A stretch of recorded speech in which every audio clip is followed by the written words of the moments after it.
Alhamdulillah, Alhamdulillah Rabbil Alamin. Wassalatu wassalamu ala asyrofil anbiya'i wal mursalin. Allahumma inna nas'aluka ridhaka wal jannah wa na'udzubika min sakhatika wan nar. Allahumma antas salam wa minkas salam wa ilaika ya'udus salam wa hayna rabbana bis salam wa atina al jannata daral salam wa rabbana wa ta'ala ya jalal wal ikram.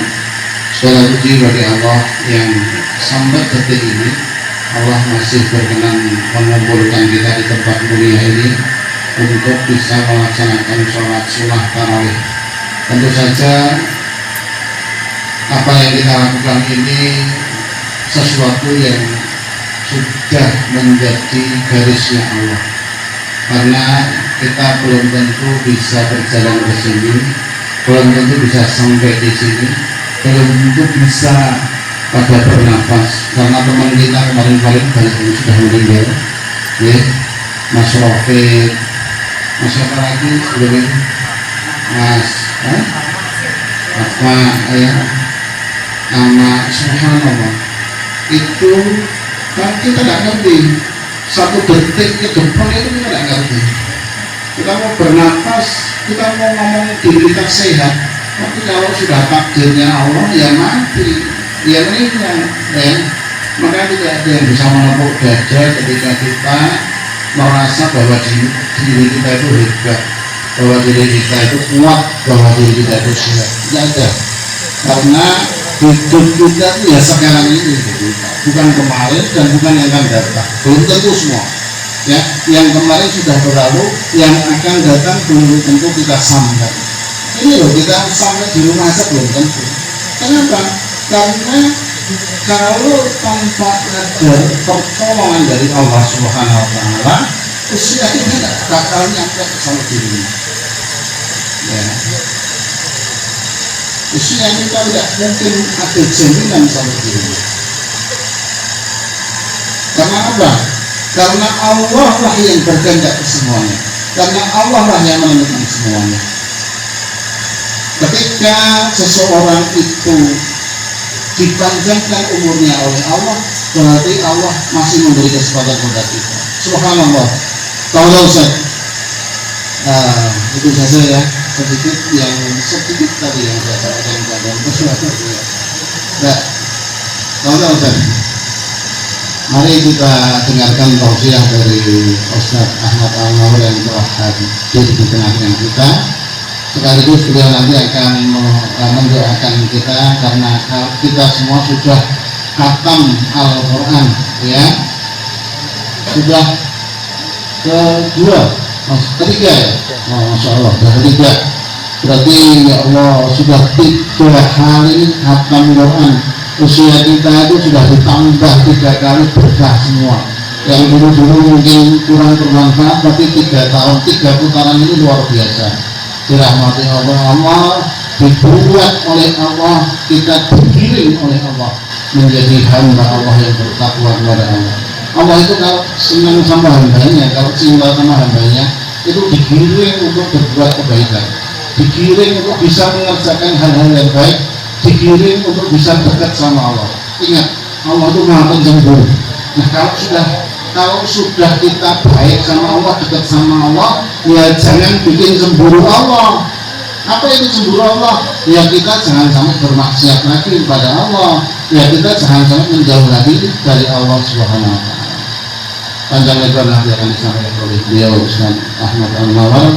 Sedikit yang saya sampaikan mudah-mudahan bermanfaat. Bismillahirrahmanirrahim. Assalamualaikum warahmatullahi wabarakatuh. Bismillahirrahmanirrahim. Assalamualaikum warahmatullahi wabarakatuh. Alhamdulillah, wassalatu wassalamu ala rasulillah Sayyidina wa Nabiyyina Muhammad ibn Abdillah wa ala alihi wa sahbihi wa man tabi'ahum wa la hawla wa la quwwata illa billah. Allahumma barik lana fi Ramadan wa barik lana. Allahumma ij'alna mimman yasumuhu wa yaqumuhu imanan wa ihtisaban. Allahumma ij'al syahr Ramadan syahra izzin للإسلام والمسلمين. اللهم اجعل شهر رمضان شهرا للصبر والتمكين للإسلام والمسلمين في كل مكان يا رب العالمين. اللهم لا علم لنا إلا ما علمتنا إنك أنت العليم الحكيم. ربنا انفعنا بما علمتنا رب علمنا الذي ينفعنا وزدنا علما نافعا وألحقنا بعبادك الصالحين آمين. Al-Mukarram Al-Fadil Akhina, Bapak Katot keluarga yang saya hormati, saya muliakan, hadirin sekalian, alumni SD Man Islam ya, tahun berapa? Tahun 80. Tahun? Angkatan 80. Masya Allah, tahun 80 ya. Saya lulus SMP, atau lulus SD ya. Saya lulus SMP tahun 79, lulus SMA tahun 83, masuk ke Ma'had Semarang tahun 87. 23 tahun saya jadi Ma'had. Dan maaf, ini bukan antum memilih tempat yang tidak salah. Berkahnya Ma'had itu luar biasa sekali. Saya sering marah kepada orang-orang yang tidak ngerti tentang keberkahan Ma'had ini, karena saya belum pernah melihat di lembaga pendidikan, tentu tidak semuanya, saya belum pernah melihat lembaga pendidikan yang meluluskan atau punya lulusan yang kualitasnya seperti anak didik di Ma'had. Coba saya mau tahu sekalian, siapa yang kita pandang sekarang ini lebih soleh dari Ustaz Sukri kita? Nggak kita temukan. Siapa yang lebih betul-betul mempunyai dedikasi untuk mendidik lebih seperti Ustaz Umar Sofwan Allah. Dan kita temukan. Mengapa saya katakan mereka orang-orang yang betul-betul guru besar? Mereka hidup untuk mendidik orang lain, tidak pernah hidup untuk memikirkan dirinya sendiri. Mereka guru-guru kita yang ada di Ma'had itu ketika meninggal tidak punya apa-apa, maka yang dipunyai adalah murid-muridnya ini. Sehingga saya hakul yakin, setiap huruf Al-Quran yang kita baca, setiap kita duduk di majelis Al-Quran karena kita terikat oleh alim Ma'had, itu Allah Subhanahu wa Ta'ala akan memberikan sebagian pahalanya kepada guru-guru kita, insyaallah. Jadi sungguh beruntung mereka. Mereka di dunia mungkin tidak punya apa-apa, tapi insya Allah mereka sekarang ini di barzah sedang bersukacita melihat apa yang kita lakukan di tempat ini. Kalau kita kepingin rumah kita ini sempit tapi rasanya lapang, perbanyak bacaan Al-Quran dalam. Imam Al-Ghazali dalam kitab Ihya Ulumuddin itu mengupas panjang lebar sampai beliau mengatakan kesalahan besar dari setiap muslim yang menganggap bahwa Al-Quran itu hanya punya pengaruh kepada makhluk yang hidup seperti manusia. Insya Allah siapapun kalau Anda majelis Quran diberitahu, insya Allah ada. Di Masjid Kepolisian setiap bulan ada khatul Quran. Untuk Ramadan, tapi biasanya setiap bulan ba'da maghrib ada. Sebulan sekali ada khatul Quran. Luar biasa. Tetapi coba berapa orang yang ada di sana? Saya sekalian memanggil keluarga saya dan keluarga istri saya untuk mengadakan majelis Al-Quran setiap sholat maghrib. Itu orang-orang yang kami panggil, yang tidak peduli dengan Al-Quran, itu datang nanti pas mau makan. Saya bilang saya tidak panggil kalian untuk makan, bukan untuk makan jasmani, tapi saya panggil kalian untuk makan rohani. Mengapa yang disasar hati sekalian? Karena dalam Islam hati itu kalau diibaratkan komputer itu CPU, atau CPU ya, Central Processing Unit. Atau punya unit komputer, monitornya bagus, keyboardnya luar biasa, tapi CPU-nya ngadat, tampilannya di monitor nggak akan baik. Itu CPU dalam komputer. Dan dalam diri kita CPU itu hati. Maka Al-Quran ketika menyebut fungsinya sebagai obat dikatakan syifa'un lima fis sudur. obat untuk sesuatu yang ada di dada. Meskipun kita tidak menyebut hati itu ada di dada, hati dalam makna-makna, tetapi arah hati itu untuk menunjukkan bahwa memang proses atau pusat pengolahan segala macam hal yang nanti ditelurkan oleh tangan, mulut, telinga, mata, itu hati. Lihat sekalian, untuk tahu Bilal bin Rabah, kalau dihadirkan Bilal bin Rabah di forum semacam ini, kita yang tidak kenal kalau itu Bilal misalnya, dan tidak tahu kelebihannya, mungkin kita tidak berniat untuk menatap wajahnya, karena wajahnya begitu kita bibirnya apa? Tebal, ya. Bibirnya tebal, matanya itu, ya, matanya Bilal bin Habashi. Satu ketika di ladang Uhud, Abdullah bin Abbas disuruh Rasulullah untuk memetik kurma. Ketika memetik dari bawah, para sahabat itu meminta melihat apa? Melihat betisnya itu pada begini. Maksudnya terus sangat gitu. Rasulullah melihatnya demikian. Rasulullah menunjukkan jari yang mengatakan, wallahi, demi Allah, satu betisnya Abdullah bin Mas'ud di sisi Allah pahalanya lebih besar, lebih berat daripada 60 Uhud. Jadi bukan fisiknya. Mihwarullah, pusat penilaian Allah Subhanahu wa Ta'ala yang menjadi sasaran Allah menerawang kita ini, itu bukan mata, bukan rambut, tapi hati. Dan Al-Quran diturunkan itu untuk menjadi obat hati. Syifa'un lima bisudur. Sehingga idealnya orang yang banyak membaca Al-Quran, idealnya itu hatinya semakin apa? Sehat atau sakit? Semakin sehat. Itu idealnya, logikanya begitu.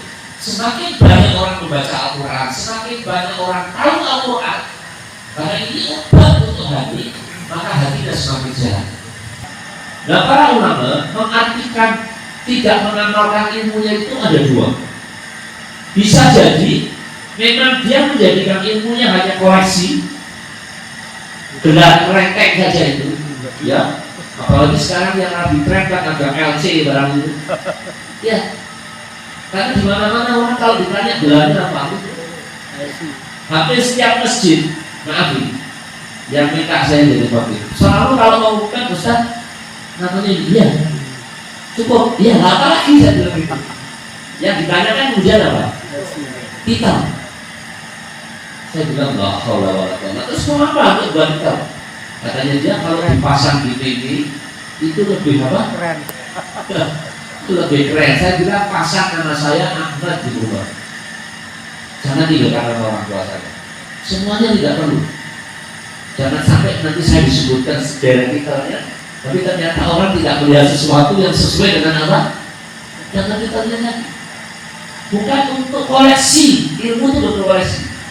Itu yang dimaksud pertama. Yang kedua, kata para ulama, orang yang tidak mengamalkan ilmunya itu, orang berilmu, tapi perbuatannya justru bertentangan dengan ilmunya. Nah, ini yang hati-hati sekali.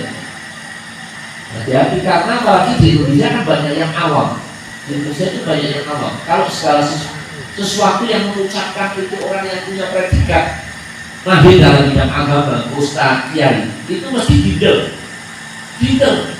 Artinya dimutlakan, itu pasti benar. Padahal tidak begitu sekali. Orang yang mengamalkan ilmunya, meskipun ilmunya itu sedikit, itulah yang disebut orang yang alim. Ikhlas itu kalau saya lihat, maaf ini, ya para ibu yang punya. Para ibu yang membesarkan anak-anaknya dengan itu ibu yang punya. Itu tidak pernah nuntut apapun. Kalau kita berat untuk sampai ke sana ini, tapi kita ikhtiarnya harus besar. Jadi hati-hati, saatnya kita perlu banyak beruntung, karena puasa kita menjadi tidak beres kalau kita kalkulatornya baterainya rodok lemot. Ya hati-hati. Jangan sampai kita keluar dari Ramadan ternyata ada hak-hak orang lain yang harus kita berikan, itu ternyata masih melekat pada kita. Jangan tunggu jadi orang kaya. Kalau belum bersedekah, belum berkewajiban berzakat, bersedekahlah. Tidak mampu banyak, sedikit. Tidak mampu 10.000, 5.000. Tidak punya mampu 5.000, 2.000. Ketahuilah sekalian, uang 2.000 di dompet kita itu kadang-kadang sudah tidak punya tempat. Ya kan? Jarang orang memasukkan uang 2.000 di dompet. Paling masuknya ke saku jaket, ke saku-saku yang isinya tidak berharga.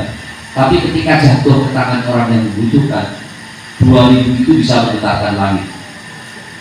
Iya, tukang parkir masih membutuhkan uang 2.000. Artinya kalau kita menganggap uang 2.000 itu kecil, ketika kita berikan kepada mereka yang betul-betul membutuhkan, nilainya begitu besar.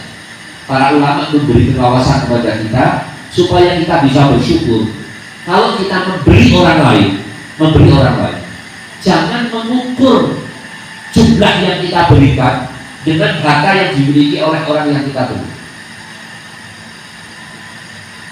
Mau ngasih uang 5.000, mau uang 5.000. Kalau kita ngukur, wah tukang parkir kakek 5.000 kegedean, 2.000 udah tidak.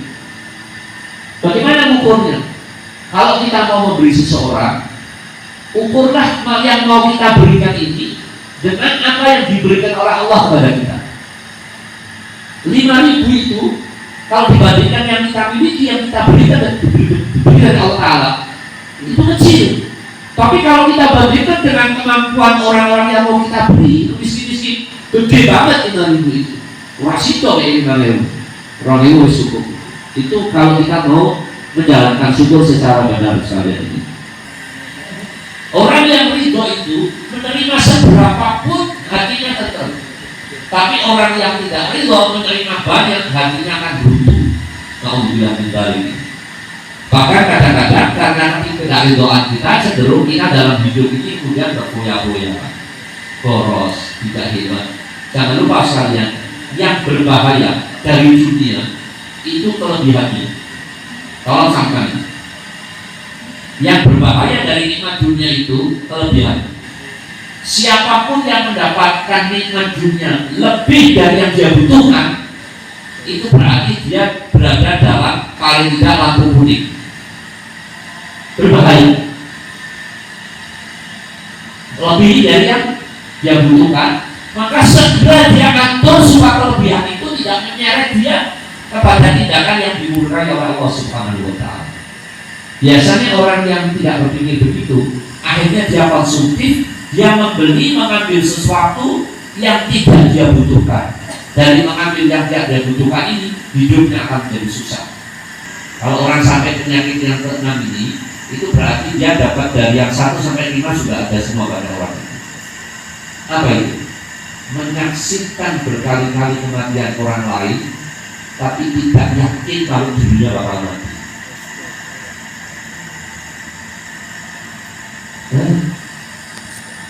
Menyaksikan kematian dengan berbagai macam caranya, modelnya, bahkan maaf ini menyaksikan orang mati dimasuk ke dalam kubur, tapi tidak menjadi pelajaran bahwa saya itu nanti begitu, tempat saya itu begitu, tidak ada apa-apanya di situ saya. Bismillahirrahmanirrahim. Allahumma shalli wa sallim ala sayyidina Muhammad wa ala ali sayyidina Muhammad. Allahumma arhamna bil Qur'ani waj'alhu lana imaman wa nuran wa hudan wa rahmah. Allahumma dhakkirna minhu ma nasitu wa 'allimna minhu ma jahiltu warzuqna tilawatahu ana al-laili wa atrafa an-nahari waj'alhu lana hujjatan ya rabbal alamin. Allahumma aslih lana dinana alladhi huwa ismatu amri wa aslih li dunya allati fiha ma'ashi wa aslih lana akhirati allati fiha ma'adi waj'al hayata ziyadatan li fi kulli khairin waj'al mauta rahatan li min kulli syarrin. اللهم اجعل خير عمري آخره وخير عملي خواتمه وخير أيامي يوم ألقاك فيه. اللهم إنا نسألك عيشة ثانية ومية سوية ثمرة غير مخزي ولا فاضح. اللهم إنا نسألك خير المسألة وخير الدعاء وخير النجاح وخير العلم وخير العمل وخير الثواب وخير الحياة وخير الممات. وثبتنا وثقل موازيننا وحقق إيمانا وارفع درجاتنا وتقبل صلاتنا واغفر خطيئنا واسألك عن الأولى من الجنة. اللهم إنا نسألك موجبات رحمتك وعزائم مغفرتك والسلامة من كل إثم والغنيمة من كل بر والفوز بالجنة والنجاة من النار. اللهم أحسن عاقبتنا في الأمور كلها وأجرنا من خزي الدنيا وعذاب الآخرة.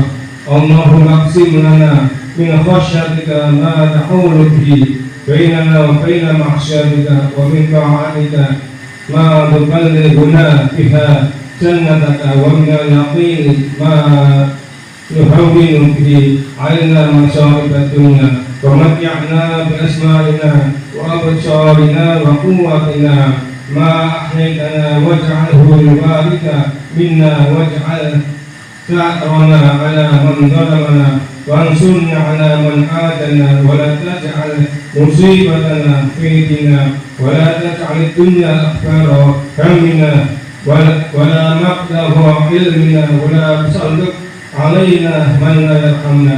اللهم لا تدعنا ذنبا إلا غفرته ولا هما إلا فرجته ولا دينا إلا قضيته ولا حاجة من حوائج الدنيا والآخرة إلا قضيتها يا أرحم الراحمين. ربنا آتنا في الدنيا حسنة وفي الآخرة حسنة وقنا عذاب النار. وصلى الله على سيدنا محمد وعلى آله وصحبه وسلم والحمد لله رب العالمين.